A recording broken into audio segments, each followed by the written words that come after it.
Welcome to the Health For You podcast, episode 21, with the topic Controlling Trachoma in Morocco. Today we'll be talking about trachoma. Our special guest is going to tell you about this neglected tropical disease, starting with some background information, statistics, and the story of someone who had trachoma.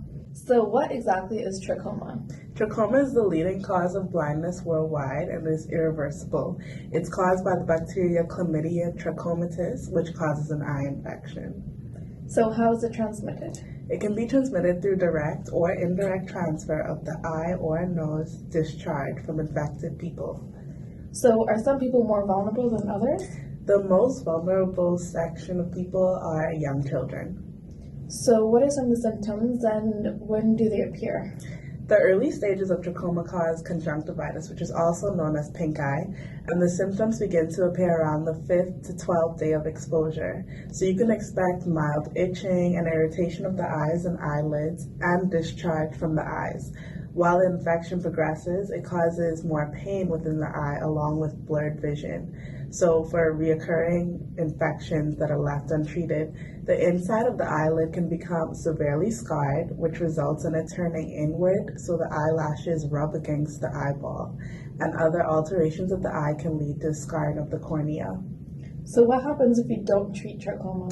So if you leave it untreated for long periods of time, it results in visual impairment or blindness. So other than children, who have a more heightened risk of contracting trachoma? So it increases for those who live in close proximity with others who carry the disease, which makes families more common for the main source of transmission. Women are 4 times more likely to contract the disease than men because they spend a lot of time with infected children. Is visual impairment instant? So transmission may take place during childhood, but the onset of visual impairment happens between the ages of 30 and 40. So what environmental risk factors should be taken into account? Inadequate hygiene, crowded households, inadequate access to water, inadequate access and use of sanitation, all of these should be considered. So which areas of the world are mostly affected? So the neglected areas have the highest risk. So countries like Africa, Central and South America, Asia, Australia, and the Middle East. I visited Morocco a few years ago and I heard a lot about trachoma, but I didn't know much about it. Can you tell me a little bit about their struggle with trachoma? So trachoma was once widespread in Morocco but declined in the 1970s and 80s because of a treatment with antibiotics. So to fight the disease, Morocco formed the National Blindness Control Program, NBCP, with other agencies to eliminate trachoma by 2005.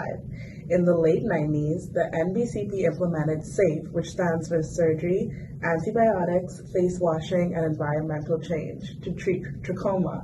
A quick and inexpensive surgery to prevent blindness was provided, and antibiotics were used to treat infection and prevent scarring. Thankfully, the SAFE strategy led to a 75% decline in trachoma in Morocco. Okay, thanks for sharing with us today. After this short ad, we will be back to share an email we received about the true story of a man and his struggle with overcoming trachoma.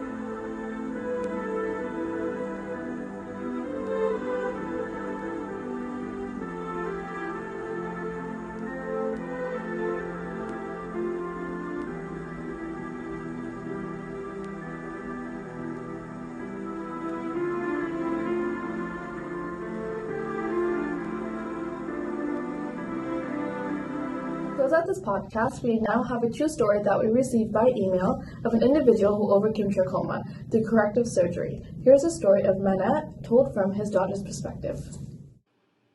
Hi, Health For You. My dad, Mana, is the head of the village, which means he had daily activities to tend to. It was his job to make sure the community remained united and disputes were settled appropriately. In the village of Mariama Kunda, there are community health workers and leaders who all interact with my father to ensure peace is kept and to disseminate any information they come across. So, when my father got trachoma, he had to discontinue his duties. He couldn't really do anything. As a Muslim, he just believed that whatever happened to him was destined by Allah, so he accepted that and suffered in silence. But he kept praying for medical attention. Of course, there was no available surgery near to the village.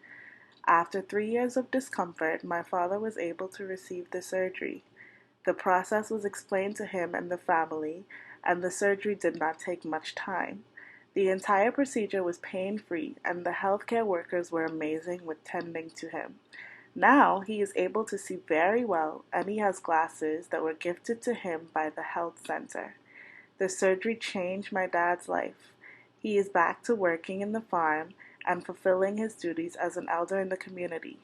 Now he is happy to help anyone who has eye problems because he experienced the pain and misery. He knows how hard it is in the individual and their family.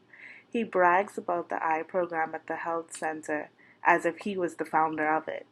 Trachoma took away his work, his vision, his comfort, and his joyful spirit, and now he has all of it back with a newfound gratefulness for life. Such a heartfelt story, and thank you to all the listeners who tuned in for today's episode. Until next time, and remember, health is wealth!